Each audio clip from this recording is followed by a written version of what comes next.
May the 13th, 2019. Approval of agenda, that the May 13th Committee of the Whole meeting agenda be adopted as presented. So moved. Second, moved, thank you. All those in favor? Opposed? Carried. We're going to start off the evening, we're going to, no we're not. We're going to pause and go back and adopt the minutes from the last meeting. So the minutes of the Committee of the Whole meeting held April the 2nd, 2019 be adopted as presented. Thank you. Moved and second, all those in favor? Opposed? Carried. I'm off to a fine start. Probably say April 23rd. 21st, sorry, not, It says The wrong second. date. it does Yeah, say the second. wrong date. Yeah, because the holiday cash. Oh, okay. Can you do it again? So we should, As amended? as amended, that'll Yeah, work. and we've just got the corrections on it. All right. This is going to be a long night if it goes on like this. That'd be great. So I'll turn it over to Mr. Fortolowski to speak for a moment about the first item, which is the tax revitalization bylaw. And staff is looking for some direction, and hopefully we can give them some clear direction by the end of the evening tonight. Mr. Fortolowski, please. Mr. Mayor, Council, yes, the tax exemption bylaw, Council did indicate, you've indicated you want to look at that potentially to either reestablish it or as is, or potentially modify, or ultimately not reestablish a tax exemption bylaw. There's a bit of history in the report, and some of you, in particular the mayor, was involved through Advantage Hope in drafting the first iteration, and then there was a second iteration of the bylaw that expired in September. I've provided the old bylaw, number 1353, which was the most recent one, with the examples of how it amortizes tax that is foregone. Basically, over 7 years or over 10 years, depending on the program that they enlist in. And more importantly, what we have at the back is I've had finance go and look at the 4 examples that we've provided you with that have taken advantage of the program so far. Canyon Carpets, Rona, Coquihalla Junction, that's where Jungle Juice and Starbucks is, and the new Envision building on the end. So of those 4 examples, it comes to a total of $183,263.41 in revenue foregone. I'm mindful, as I know Council is as well, that roughly the $72,000 mark is a 1% general tax increase from a revenue perspective. So that's a nice chunk of revenue. So there's always a balance that you have to consider clearly between, is business coming to Hope? Are commercial enterprises coming and building or revitalizing in Hope? Do they need incentives anymore, or should we provide incentives? And if so, again, what? We've got one model we've used here, and the mayor, I know, wanted to keep the discussion fairly loosey-goosey, because it's a lot of money on the table. And really, that's all I have. There's some examples of what's been done so far, and the bylaw thus far. Some options, again, as discussed, you can amortize over a shorter period. You could not reinstate, or you can make more restrictive what programs you provide. For example, just industrial or commercial build, or it could be a downtown theme, something like that. Anyway, really, Mr. Mayor, it's really for council discussion. Thank you, Mr. Fortolowski. My original intent for even thinking about bringing it back was to deal with some of the landlords in the downtown core to clean up the facade, change the facade a little bit. I think the staff's right on as far as the new business and new attraction, but that's an area that I'd like to focus on. If there's any will of council, but I'm open. I think the amounts should be raised for a starting point. I think the number of years should be shrunk. And we did talk about it briefly before at another meeting, but I'd like to hear your input tonight and see if we can give some clear direction to staff. Is anyone interested in starting? Councilor John. I agree with you on that perspective. I think it's a good incentive for store owners to, like you said, spruce up, whether it be the storefront or put money into the building if it's for a tax break on that end, and just give motivation. Because at the point right now, I don't see mention of that happening in town. And if we can find a way to hopefully give them incentive to do so, I think it's worth looking into anyway, for sure. Thank you. Councillor Erickson. I just have a question, maybe to John. How many use this program?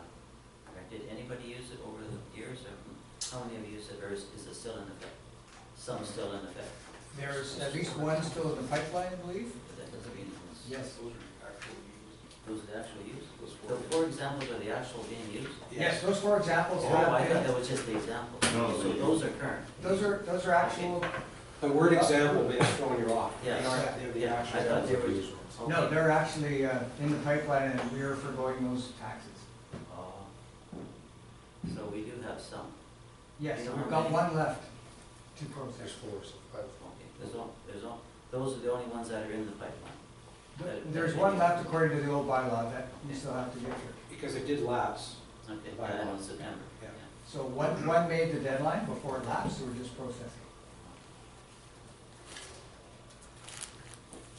Councillor Smith. Okay, I propose on page 10 that if we just do cancel year 1 and 2 and just go to years 3, 4, 5, 6, and 7. Wait, page 10, mine's not even numbered here. Page 10 Page is 10. Go to page 4. Yeah. Oh, you're way over? Yeah. Oh, you're way over. Okay, sorry. There we go. Okay, so if we just go, yeah, we get rid of year 1 and 2 and just go with the rest. So it starts at 80%, ends at 10. On page 11, we would go with year 2 to year 6, get rid of 7 and 1. And then on 9, we'd go year 5 to 9, which is a 5-year. We want to have an incentive, but we don't want to give the bank away, right? But we do want to have an incentive, it's just an idea. Sorry, excuse me, section 9, paragraph 9 for the downtown revitalization tax exemption, you're saying start year 1 at year 5's rate? Yeah, and go to 9. That means quite a bit of money difference in taxation, but we're still giving them a break. There are paint and spruce up programs that are not necessarily linked to tax exemption. What council could do as well is establish a pool of money and subsidize people that could do spruce up along downtown, could combine with the BIA or the Chamber of Commerce, something like that, and establish a program like that. Now, I've come across those in Brandon, Manitoba, and other places as well, and in fact, they target residential areas as well, but anyway, interesting. Like I said, I'm looking for an angle to improve some of those rented properties from landlords, so. Director Beal. Your worship, through you, when it comes down to facade upgrades, it may not generate enough of a asset for assessment in order for this program to apply. That's one item that you should keep in mind, because if you're just gonna throw on a layer of paint, it may not help out, or you did some sort of facade change that's from different materials. It may not render anything at the end of the day. That's all. It'd be a lot of work for you guys just to make sure it's all taken care of and done. Essentially, administrating it might not be that easy. Effectively, it might be opinion of someone from BC Assessment to say, all right, how much is this facade upgrade really going to add to this property or building? They're going to base it on market anyway, and it may not be as high as what people would think.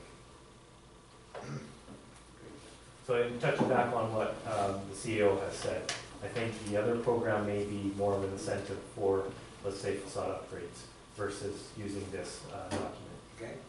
That's good advice. What about the other areas? Oh, sorry. Yeah, just my comment on it is, I feel like the only people that have used this are people that have lost their buildings due to fires, other than Rona, pretty much. Are the only ones that have taken advantage of this program. which is kind of sad to see at the same time too, but I think what we need to do, we should look at something for new construction, somewhere to fill this out for new construction, for new businesses coming to town for us, like not just current landowners now, unless they're gonna take their building down and rebuild it. Like you say, if you can look at Broke Buckley, just do the outside of the building, the BC assessment on that part, or where Broke Buckle was, like you said, Candy Carpets, that building might still be assessed at the exact same value. And I know they did clean it up and it looks good, but I don't know, there's gotta be something for new construction and then still being able to clean up the old ones too. For a break, I don't know what we can come up with, but. Councilor Medlock, were you going to? Yeah, just reading some notes from, we put it to the Advantage School Board of Directors and some of the notes that came back. I mean, it depends on which direction we go, but I thought I'd share the thoughts. One idea was to have an upper limit of the tax exemption available, like, for example, you know, this is a huge number in comparison to the actual uptake of the program, but a maximum of 20 applicants, or even a maximum dollar value per year, and have sort of a first come, first served approach to that as a marketing tactic to build some hype around it. What else here? Just questions, was the application process considered too complicated to not warrant the work? Was the entry fee of $100 a deterrent? Probably not, but it wouldn't be hard, or it wouldn't be hard to decrease it if that was an issue for the $100. Did business owners just figure that the savings in tax wouldn't be worth the effort to apply? Which is saying that the public information document is a lot more user-friendly than the bylaw itself. But maybe it could even be cleaned up a bit still. But yeah, so those are the sort of notes from Manitoba. But I tend to agree that the program's probably not as needed as it was once we first started thinking about it. We're building department's rather busy, and I think people are coming to hope because of the excitement that's happening around here as it is, and that they're not coming because there's an incentive program. There's a few taking advantage of the program because it was offered, and it's been explained to them, sorry.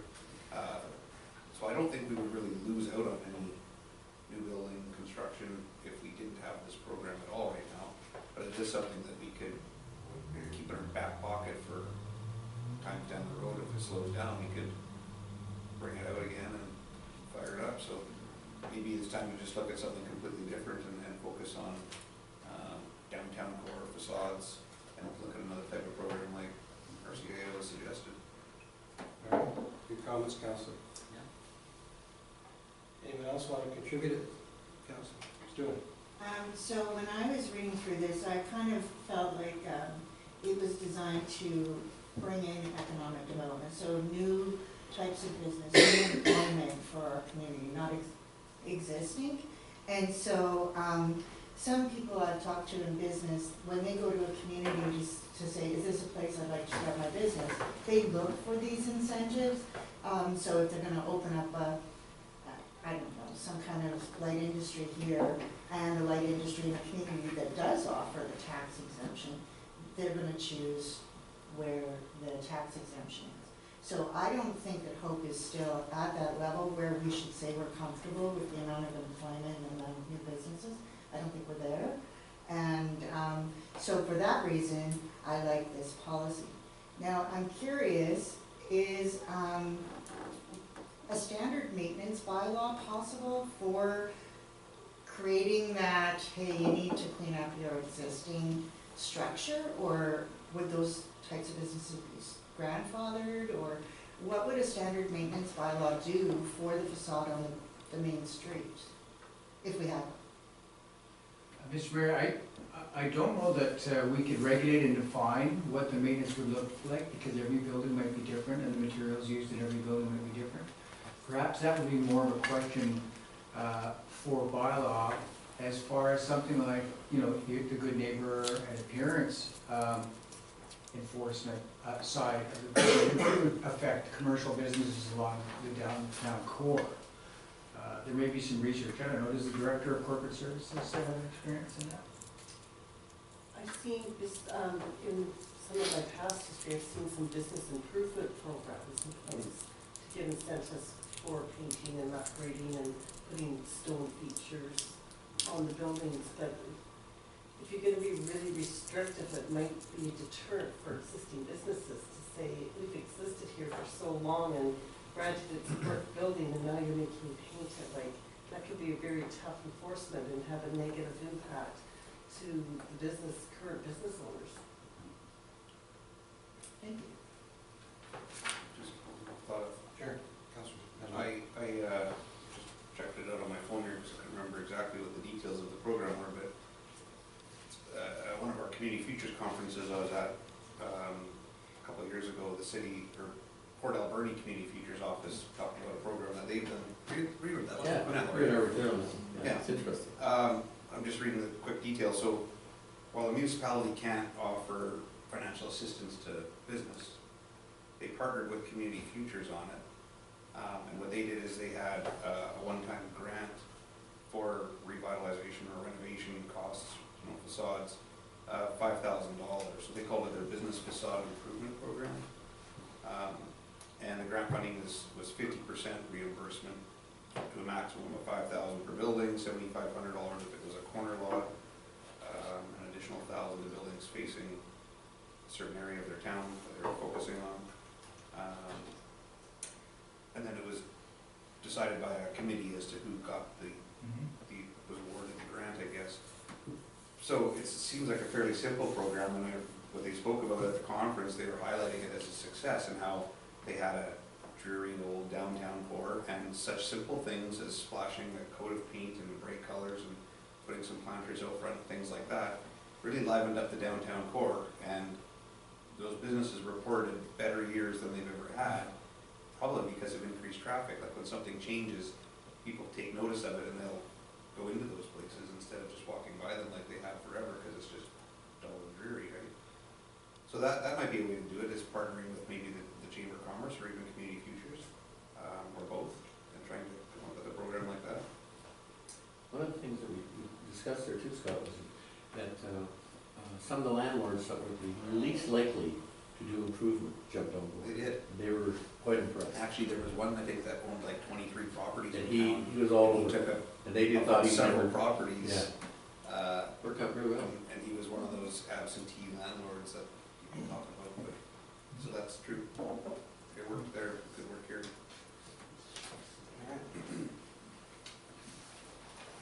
So where we're at, council, is what are your wishes for this? Some good comments on both. We're going to eliminate all of it.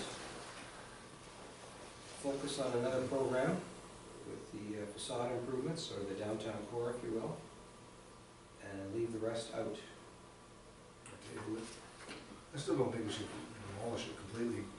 Look at, I agree with what Scott said, but I'd like to see our downtown core right now needs a good improvement.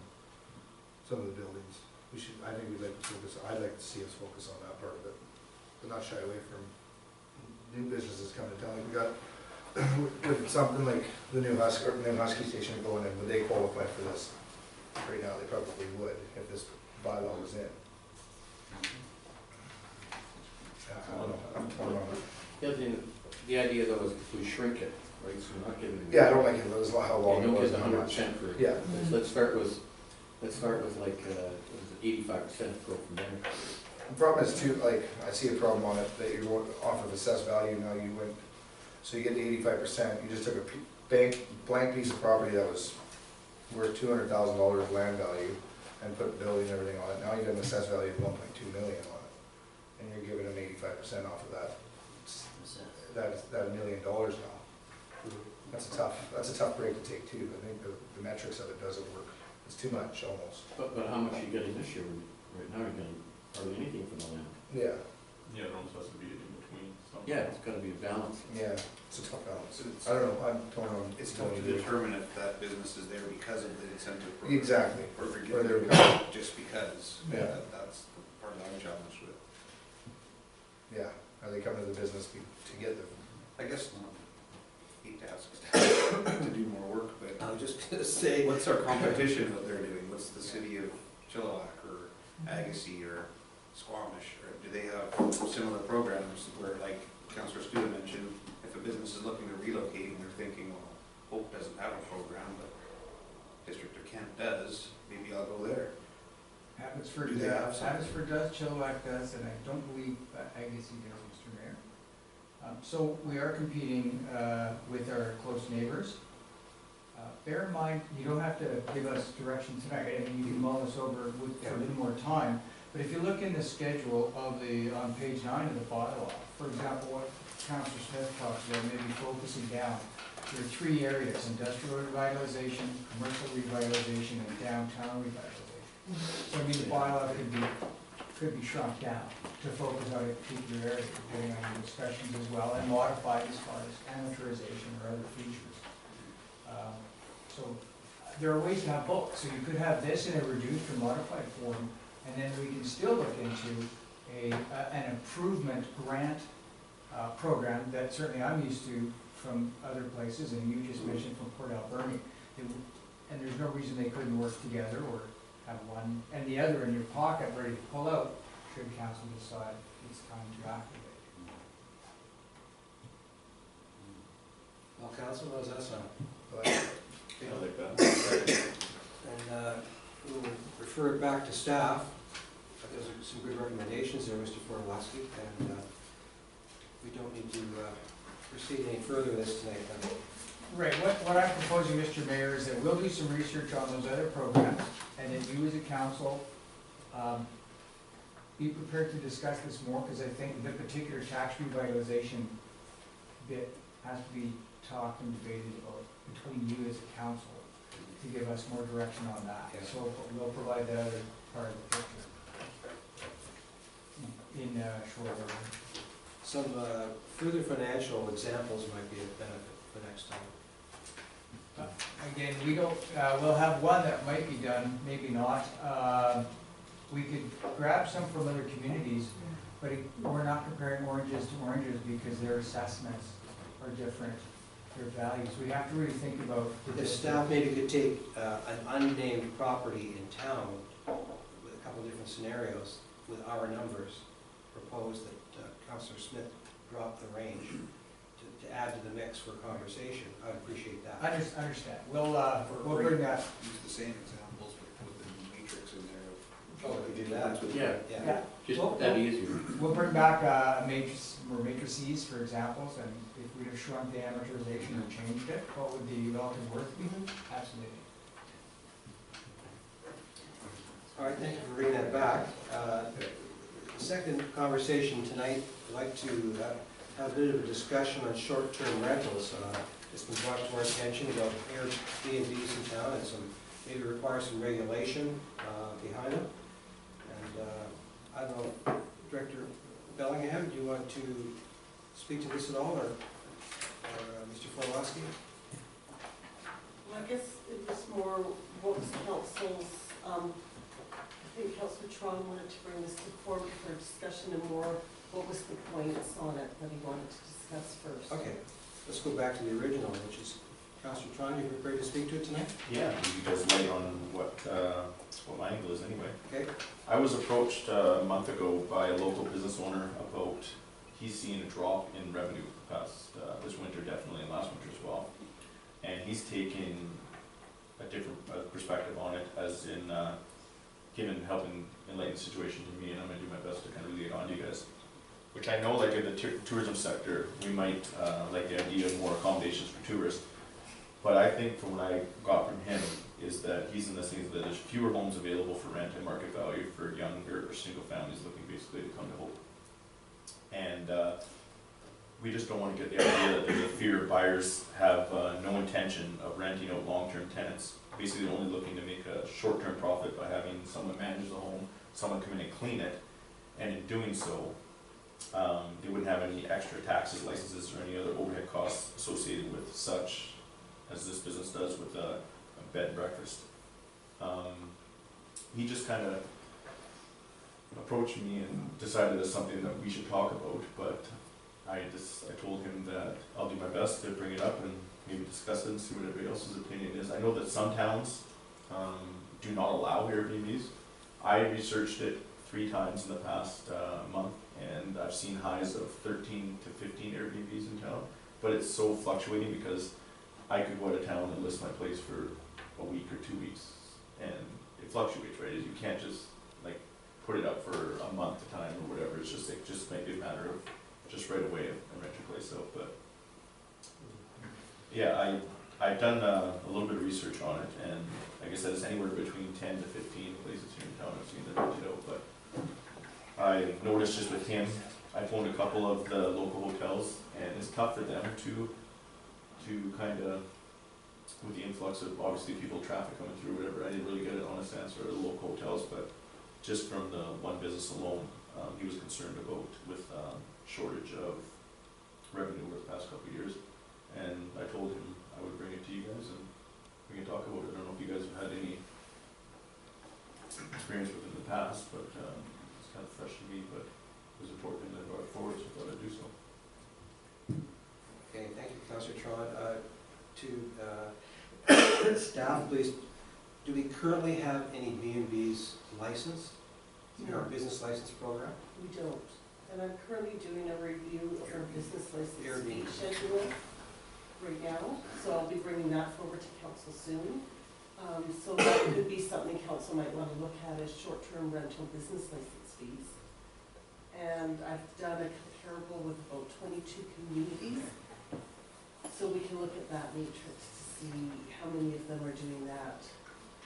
Because we're looking to revamp, I think Councillor Erickson had brought it up a few years ago with a new structure for our fees for our business licenses. So that is coming, and I'll take a special look to see if they have short-term rental business license fees. And that might be a way that council could manage it. Yeah. In that if you're renting, we do have one provision in there, and I don't have it in front of me, so I might not have it accurately right. But if you're renting out your basement suite, you wouldn't need a business license because that's a longer stay. But if you're letting out a room in your house on a short-term basis, you're supposed to have a business license for that. How would that be enforced? Well, and that's, you know, there's where we're constrained with staff. We've got one bylaw officer, and we spend a lot of time on the computer. And how do you know if people are staying there or not? So it is a hard thing to enforce and monitor and know that if it's being utilized or not. All right. I just have a question. So if you rent your house out to Airbnb for 2 weeks, say I rented mine for 2 weeks, how do we know that I paid the taxes on that money coming in, or do they pay taxes on it? It's just You straight just pay income? 10% to Yeah. Airbnb. Pardon me? You just pay 10% to the, So you pay 10%? you pay 10% of the But rent what you about get. the income from me? Do I have to That would report be that? your honesty to claim it on your, as income, so your But revenue. if Airbnb is registered, if we have a bylaw that registers all Airbnb in our town, then they would have to report to us the income, or no? No. No? Income's out of it, would matter to us. No. And you'll find, I have families that have used Airbnb in Vancouver, and some people will build a basement suite, use this as an Airbnb, recoup their money that way, and then decide to flip it and say, you know what, I'm just gonna now have a long-term renter in there. So they come and go, they're up and down, or they might say, you know what, I'll do it for a couple of months and then I'm not doing it again. So it's so hit and miss and hard to monitor. No sooner do you find a good one you wanna stay in, if you're a repeat visitor to say, Coquitlam, then you'll find all of a sudden it's gone. It's not listed anymore. But there are people that do, I know in other communities, I've stayed in one in a resort municipality, and people buy them up, and that's what they do, is they buy a house, rent the whole house out through Airbnb. I think I've only sat in one session at a UBCM conference about short-term rentals. There's been many sessions, I know a lot of communities are struggling with this, but I've always sort of, oh, we don't have that problem, haven't really talked about it, so I've gone to other sessions instead, but I just remember the one I did go to, they were talking about enforcement being the biggest problem. Just like Councillor Cron says, you go on the computer and you see what's available, it doesn't even give you a pinpointed address, it gives you a region or an area, and says there's, 6 around here or whatever. So you don't have anything really solid to go on. So by asking people that are putting their properties up on Airbnb to get a business license for that, you just went on the goodwill of them to come in and do that. And then they had some neighborhoods that were so many houses that were being bought up and rented out as Airbnb, probably more in the Okanagan and whatnot, I'm sure. The ones that did reside in their homes year-round were complaining about the extra traffic and all that sort of thing. So bylaw enforcement got involved, and they were fake booking these sites to find out what the addresses were, so they could go there and say you need a business license, trying to deter them, because they didn't want them. And then they have, I think, in some places come out with bans for certain areas of the communities where they will not allow Airbnbs. Now, I don't know that we're, 15 available at a given time is getting up there, I suppose. I don't know where we decide that it becomes a problem, but I do definitely see the problem with people not selling homes or renting them out long-term, creating problems for the housing shortage. So I really don't know where to go with it, because it is a labor-intensive thing to try and resolve, right? Council has done some good movements in subdivisions allowing for secondary suites. I don't know what the uptake is of the people that are developing the properties to want the secondary suite. So, that was opening up more room for long-term rentals. Now, how many of them did it, I don't know. So I went online and checked too, Councilor Tron, and actually after you trace them down, half of them are in Sunshine Valley. Yeah. So that's going to make it pretty tough. You got to really pay attention. It says where, but it's actually said. It says both, half of them are in Sunshine Valley, so. So less than 10. It just, I just noticed that it fluctuates. I mean, obviously, I'm looking it's not near peak season. So I can't imagine, like right now, this is great, but I imagine from now until August, I'm sure that's really when it starts going on Copper Lake area, Second Beach area, I'm sure, a lot of those places, but I don't. Snowmobiling too. There was one that was quite thrifty, that you stayed there and you showered at the rec center, so it was fairly cheap. So, Wow. it's fairly inexpensive. Mr. Mayor, this is an issue that's faced by a lot of communities. And as you mentioned, and we were at a housing forum in the MLA, it does remove properties from certainly the entry level to the property ladder normally, which are the smaller suites.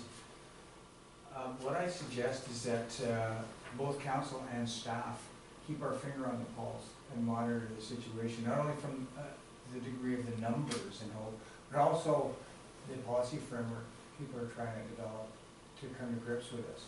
Because I think there's federal involvement as well, because they have to impose on Airbnb, the organization, the ability to remit taxes, GST and PST, to the provinces. And in fact, if we were going to be very equal about it, we would demand business licenses and we would make them on a level playing field. But we would also make them subject to the 2% tax for the MRDT. And that would contribute to our community and putting back into tourism. But clearly, a lot of communities, no one's got the market cornered on how to regulate this yet. It's a bit like. Councilor Steele. So I just have a question. So when I was doing the research as well, I noticed that a community close to us has done now a bylaw to not allow these dwellings, short-term rentals, but a community close is now starting work on putting a bylaw together for short-term rentals. So the community that decided to not allow short-term rentals, believe it or not, that was in 2017 according to the computer. I was on the site and there's lots of them in that community, short-term rentals. So I guess we might want to ask ourselves, is it better to have a bylaw to not allow something and then have it going on anyway, or no bylaw in place and then still have compliance? But I don't know, I guess that might be a bigger question for us is, do we want to put something in place and then have it not comply? Thank you. Council, any other questions or comments? On that note, we will leave it as is for now, with further discussion coming. Motion to close. Oh, excuse me, before we close, if you check your package, I thought it was just mine, but I don't think there were any minutes included in any of the packages. No? In the committee of the whole, there was no the whole minutes? So, So in fact, No. okay, Be a regular one to do, yeah. yeah, so 3A is, should be deleted from this record. There are no minutes attached to that. All right. Motion to close. Moved, second, all those in favor, opposed, carried. I'll take a 5-minute break and